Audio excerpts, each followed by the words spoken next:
Deborah, I lost my job. What? You just got that job 6 months ago. How? What happened? A clerical error. Some mix-up in the accounts department linked me to missing company funds. I proved it wasn't me, but they still let me go. Said they couldn't take the risk. That's ridiculous. They can't just. Apparently, they can. It's like bad luck follows me around. No matter what I do, I can't catch a break. Hey, stop that. Don't speak negativity over yourself. You'll find another job. Something better. You say that like it's easy. It took 2 whole years of searching for me to get that job. But now it's gone, after only a few months of working there. You got the job all by yourself. No connections whatsoever. You'll do it again. And in the meantime, we're going out for dinner. You know, something to lift your mood. No, I can't. I just lost my job. I can't afford. I didn't ask if you could afford it.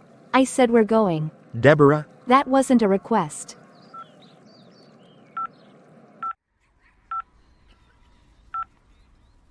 Done. I just made the reservation. Under your name, by the way. They need to practice saying it right for when you're a CEO someday. You're unbelievable. And you, Daniel, are not jinxed. Now, let's go. We have a dinner to get to. Hi, reservation for 2. Daniel Wright.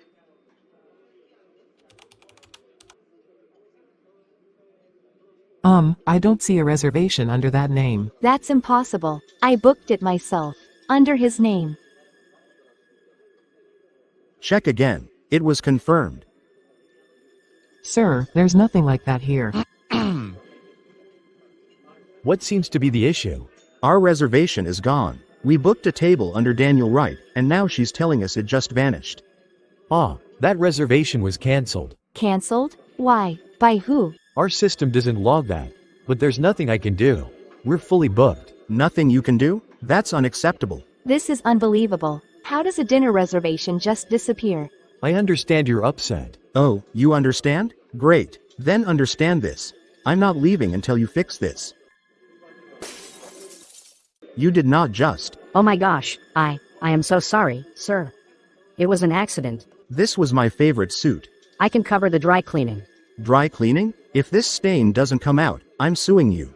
Daniel, let's go. Do you have any idea how expensive this suit is? It's black. The stain won't even show. That's not the point, Deborah. No, the point is that we're leaving before the ceiling caves in and collapse on you.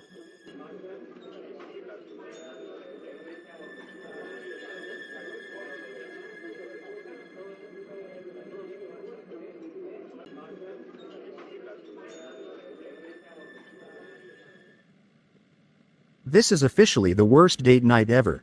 Tell me about it.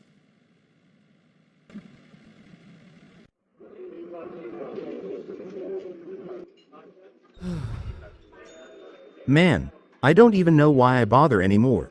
Every time I try to build something for myself, every single time, something just happens to wreck it all. What are you talking about? My job, gone, just when I was about to propose to Deborah and start a family. I don't want to be like my dad who had 7 children with 7 different women. But then it's like life is personally invested in making sure I don't achieve that.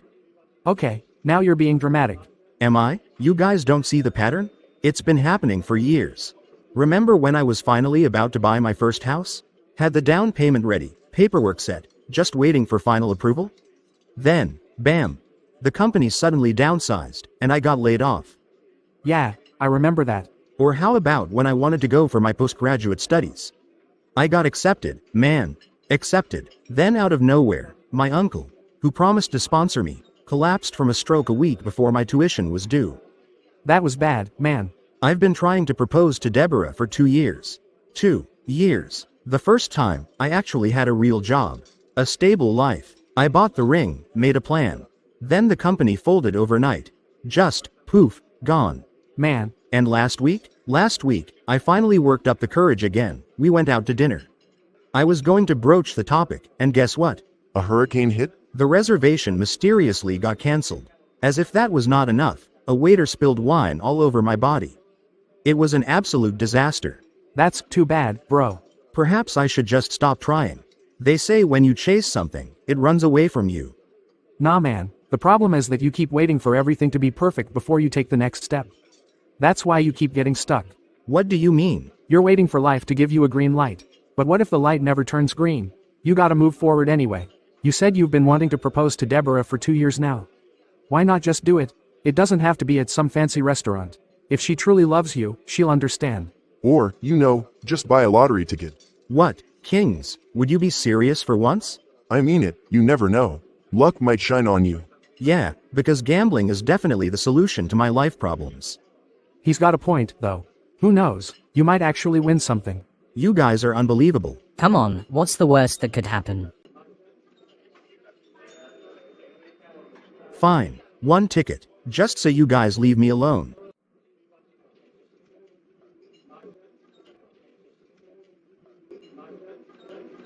No way. What is it? Bro, don't mess with us. What does it say? I won. Huh? I actually won.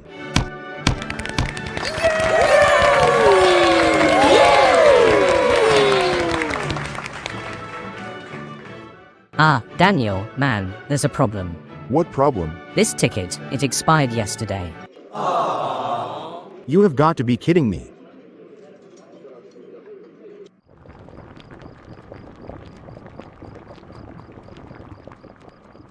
You look like you wrestled a bear today. Long day? Don't mind me, I'm fine. What about you? How was work today? Don't get me started. My boss was extra annoying today. Ah, the famous Ms. Fire-Breathing Dragon. What did she do this time? First, she nitpicked my report like she was looking for buried treasure. Then, she called an urgent meeting 5 minutes before closing time. 5 minutes, Daniel. Who does that? The villain in your workplace saga, apparently. I'm convinced without a doubt that that woman takes joy in making our lives miserable. Maybe she just likes you guys too much. You know, like a schoolboy pulling a girl's pigtails. She's a grown woman, Daniel. And I don't have pigtails. Semantics. Anyway, let's not spend all night talking about her. She already stole 1/3 of my day. I want the remaining 2/3 to be about something interesting. Well, I think I have just the thing. Oh, what is it? How do you feel about spending the rest of your life with me? Wait, are you, Daniel, are you proposing? Absolutely.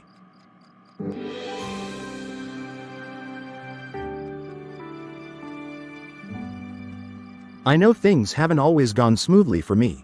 For us. But the one thing I'm sure of, no matter what, is you. I love you, Deborah. And I want to spend every single day of my life proving it. So, will you marry me? Yes, Daniel.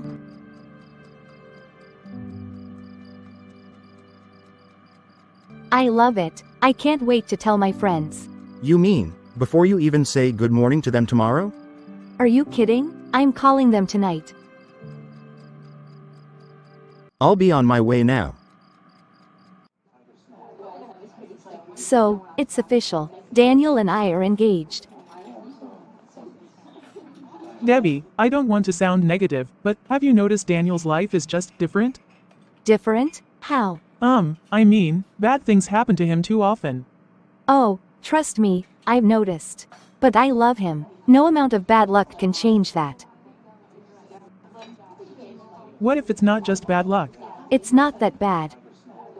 Debbie, Okay, fine. If the rapture happens today, I'm pretty sure Daniel will be the last to enter heaven, because his name will probably get mixed up with someone else's. But he'll still get in. well, congratulations. I know how much you love him. Thanks, Mon. So, wedding plans? Have you thought about the dress?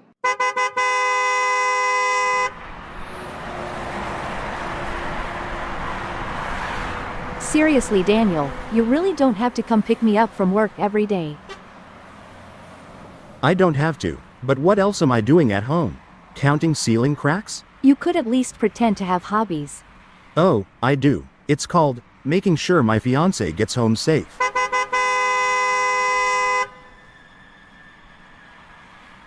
Daniel, the light. Green. Good, we can keep moving. No, look, it's green on both sides. What do we do? I don't know.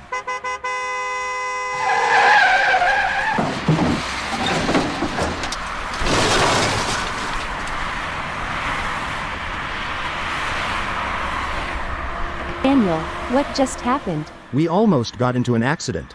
But we narrowly escaped it. What are we going to do now? Thank our maker. Daniel, this is the third time you and I will almost get into an accident this month. This isn't normal. You sound like my grandma.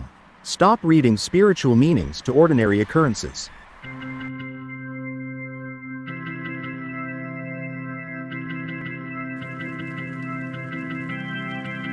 And now, we come to the exchange of vows, a symbol of your eternal commitment to each other.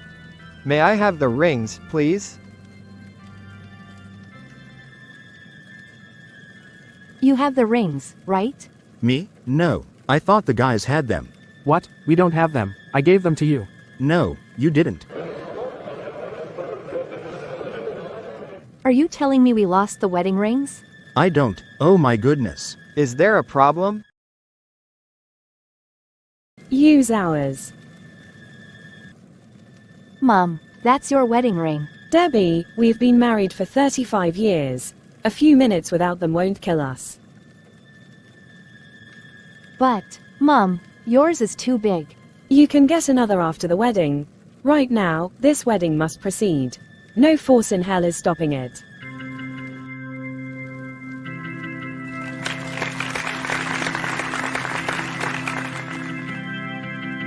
And so we continue. Daniel, please repeat after me.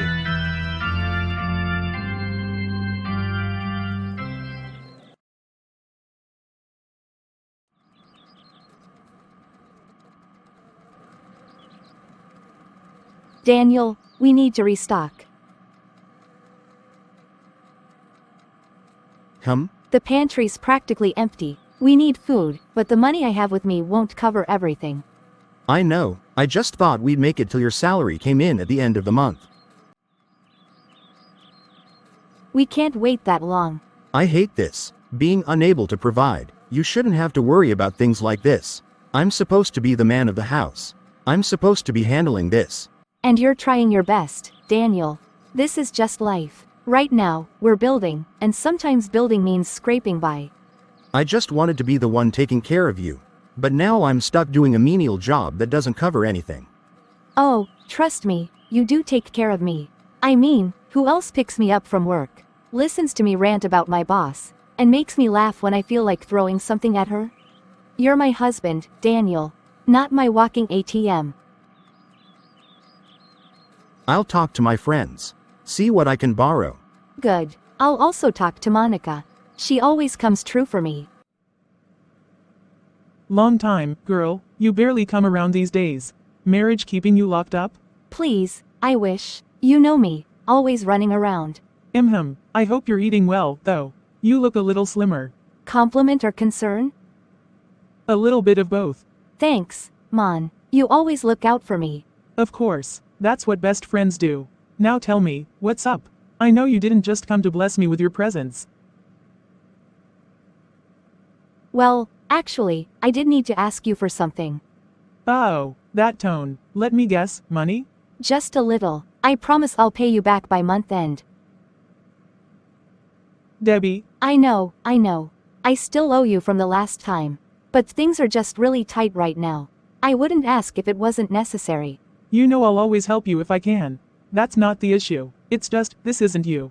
What do you mean? Before you got married, you were comfortable. In fact, you were the one people borrowed from. Well, yeah, but I was living alone then. It's different now. That's not the point, Debbie. You've been struggling in ways that never used to happen before. It's just a rough patch. Every marriage has them. A rough patch doesn't explain the things happening to you lately. First, your job. You used to get bonuses all the time, yet for the past year, you've barely gotten a raise. In fact, your company just happened to implement a salary freeze right after you got married? That was unfortunate, but... Second, your car. You always took care of it, barely had issues. But suddenly, after your wedding, the engine mysteriously died. Not to mention the accidents you two almost got into last year, if not for God's mercies. Okay, that was bad timing. But cars break down, and accidents happen. What about your health? You never used to fall sick. But now, every other month, you're battling one thing or the other. Migraines, food poisoning, that weird allergic reaction to a soap you've used for years. Should I continue listing all the terrible things you've been through since you married Daniel? Fine, I get it. It's been a stressful year. But they are mere coincidences. They could happen to anyone. Why didn't these coincidences happen when you were single? Deborah, I love you, and I want to see you happy. But I have to say it, Daniel has a dark cloud hanging over him. That's ridiculous. Is it? You've seen how things go for him. How things never work out, no matter how hard he tries. And ever since you got married, that same energy has been rubbing off on you. And why would his so-called dark cloud affect me? Because you're married to him. When you enter into a marriage covenant, you don't just inherit the good, you inherit everything. Their blessings, and any unbroken curses they might have. So what do you want me to do? Divorce him? I just want you to know what's happening to you two is not normal and you two should seek spiritual intervention. I'll think about it. That's all I ask. My meeting with Monica went well. She lent me some money. It's not a lot, but at least it'll keep us going for a while. That's good. What about you? Did you hear back from any of your friends? I heard back from them all right. One after the other, each one had an excuse ready. What did they say? Dave said he's got some big expenses coming up and doesn't have any extra cash. King said he's saving up for a trip abroad. Toby just straight up told me he's keeping his money for emergencies only. But they used to be supportive. Yeah, I know they have the money. They just don't want to risk lending it to me because I'm underemployed. They think I won't be able to pay them back anytime soon. I can't even blame them. They're right. I don't know if things will ever change for me. Don't say that. Deborah, be honest. What kind of man lets his wife be the only provider? I'm supposed to be taking care of you, not the other way around. Here we go again. Daniel, you are doing your best. I see you apply for hundreds of jobs every month. It's not your fault no one's hiring you. But it feels like my fault. I never succeed at anything. Then let's change that. What do you mean? If no company wants to take you, then start your own. What? You have years of experience in construction. Why not start your own construction company? Starting a company requires a lot of money. Good thing I have some money in my fixed deposit account. We can loan the rest. Wait, are you saying? Yes. I'm giving you my entire savings. No, hold on. Won't you get penalized for that? The account hasn't reached maturity yet. Well, the only penalty is that I'll lose the interest I would have made. All those years of saving, and you won't get anything extra out of it because of me? I can't let you do that. I will get something out of it, Daniel. Our future. I don't deserve you, Deborah. No, you deserve this chance. Take it, Daniel. Give it everything you've got. I'll make this work. I won't let you down. You better not.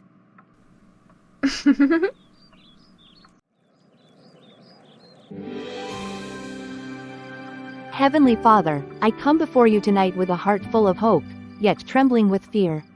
Lord, you see my heart, you know my thoughts, and you understand the weight of this decision. I have given my all, everything I saved, everything I have worked for. I have placed it in my husband's hands, believing that this will be the breakthrough we have long prayed for. If this fails, we have nothing left to fall back on. We desperately need this to work. Your word says in Proverbs chapter 3 verses 5 to 6, "Trust in the Lord with all your heart and lean not on your own understanding. In all your ways submit to him, and he will make your paths straight." Father, we are submitting this business into your hands. Direct Daniel's steps. Let his plans be your plans. Let this business be built on your foundation, not just his skills or his effort, but your divine wisdom and favor. Your word in Deuteronomy chapter 8 verse 18 says, "But remember the Lord your God, for it is he who gives you the ability to produce wealth." Lord, I ask that you grant Daniel the wisdom, the strategies, and the connections he needs to succeed. Open doors that no man can shut. Bring the right clients, the right contracts, and the right opportunities into his path. Mr. Coleman, I know investing in a new company always carries risks, but I truly believe this is an opportunity you don't want to pass up. Let me explain why. First, the construction industry is always in demand. Whether it's residential housing, commercial buildings, or infrastructure projects, there is never a time when people stop needing construction. And right now, There's a housing deficit in this city. More people looking for homes than the market can currently provide. That means the demand is there, and where there is demand, there is profit. Go on. Second, my company is entering the market with a unique edge, cost-effective, high-quality, and eco-friendly designs. Most construction firms focus solely on cutting costs, often sacrificing quality. I don't believe in that. Instead, I have a strategy that ensures we minimize waste while maximizing efficiency. That means lower expenses, faster completion times, and higher profit margins. And what's your strategy for ensuring efficiency? Excellent question. One word: modular construction. Instead of building everything on site from scratch, we pre-assemble key components in a controlled environment, reducing waste and cutting down labor costs. This method has been proven to speed up projects by 30 to 50%. And when we deliver on time or ahead of schedule, that means happier clients and more referrals. That's impressive. But what about reliability? This is a new company. How do I know you can pull this off? Because I've been in this industry for years. Before starting my own company, I worked for some of the biggest names in construction. I have experience in project management, budgeting, and logistics. I've built the right network: architects, engineers, suppliers, all of whom trust me and are ready to work with me. I am not guessing my way into this. I am bringing experience and strategy. All right, what kind of return are we looking at? With an initial investment of $400,000, we will complete at least 2 mid-sized residential projects within the first 12 months. Based on the current market value and my projected cost savings, we are looking at a 30 to 35% return on investment within that time. And that's a conservative estimate. Once we establish a reputation, that number will only go up. 30 to 35% in a year? That's promising. It's not just promising. It's inevitable, if we move now. You're a sharp one, Daniel. I like your vision. All right, I'm in. You won't regret it, I promise. Good day, ma'am. You asked to see me. Sit. You know, Deborah, I was at a friend's farm over the weekend. Beautiful place, vast land, fresh air, nothing like this stuffy office. That sounds lovely. Yeah, but what really amazed me was his border collie. Smartest little thing I've ever seen. You wouldn't believe it, I watched that dog single-handedly guide 500 sheep into their fold. No hesitation, no mistakes, just pure efficiency. Oh, I've read about border collies. They're one of the most intelligent dog breeds.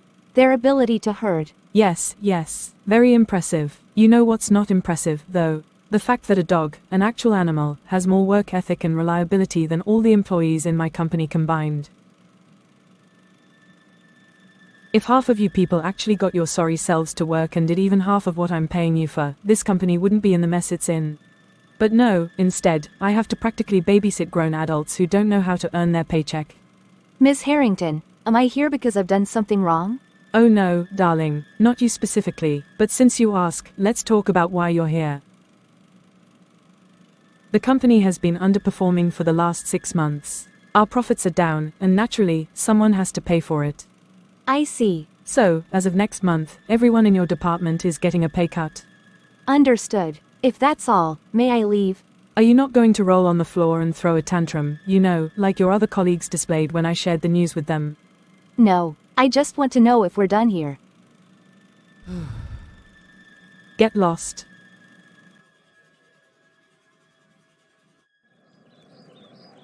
I have bad news. Well, ladies first, let's hear it. I got a pay cut. Seriously? Yep. And guess how my boss decided to warm us up for the announcement? What did she say? She told me a whole story about her friend's farm and how their border collie herded 500 sheep into their fold. And what does that have to do with? According to her, the border collie is more hardworking and trustworthy than all of us combined. Wow, I guess if she treated her employees half as good as that friend treats their border collie, maybe y'all would be better workers. I wish that thought crossed my mind when she was spewing nonsense from her mouth. All right, enough about my boss from hell. What's your news? I got an investor. Daniel, are you serious? Yep, he's on board. He believes in the company, and he's ready to put down the funds to get us started for real.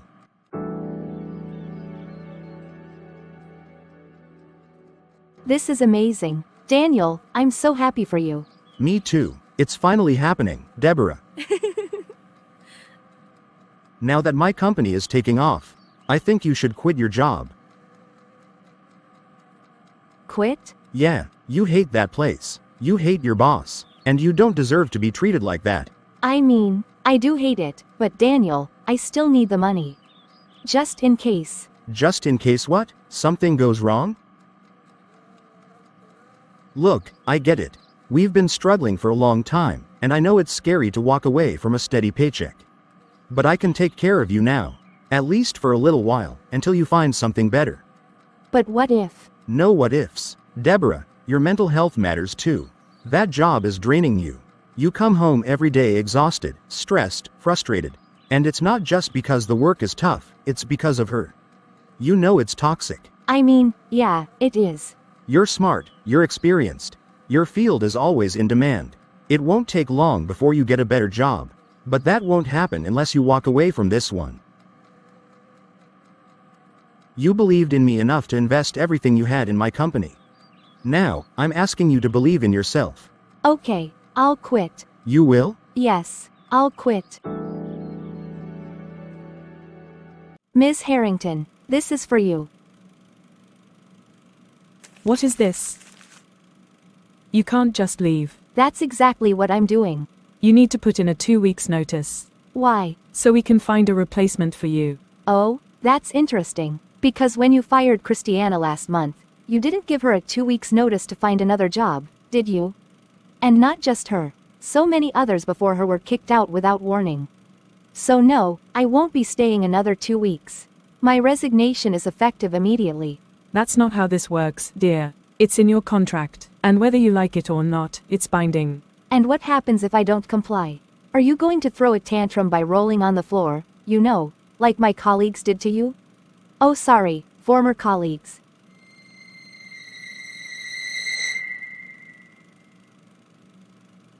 If you don't, you won't receive any compensation. And you won't be eligible for rehire. Rehire? You think I'd ever apply to work here again? Please. I'd rather work at a roadside corn roasting stand than set foot in this place a second time. And as for the money? My mental health is worth way more than whatever pennies you were planning to pay me. Keep it. Use it to buy yourself a border collie to herd your workers better. People would die to get this job you're throwing away for no reason. Mark my words, Deborah, you'll regret this. People don't leave jobs, Ms. Harrington. They leave toxic bosses. And that's what I'm doing. Get out, now.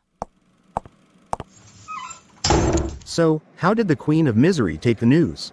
Not well. She basically threatened me, told me I'd regret quitting, and graciously informed me I wouldn't be eligible for rehire. Oh no, how will you survive? I know, right? Devastating. You did the right thing. That place was suffocating you. I know, I just hate the uncertainty. You won't be jobless for long. Someone with your skills? Companies will be fighting over you in no time. You really believe that? Of course. You didn't just leave a toxic job today, you walked into something better. You just don't see it yet.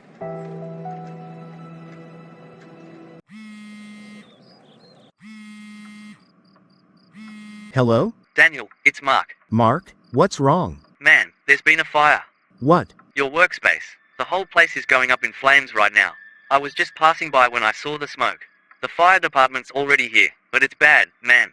How bad are we talking? Bad. I don't think much will be salvageable.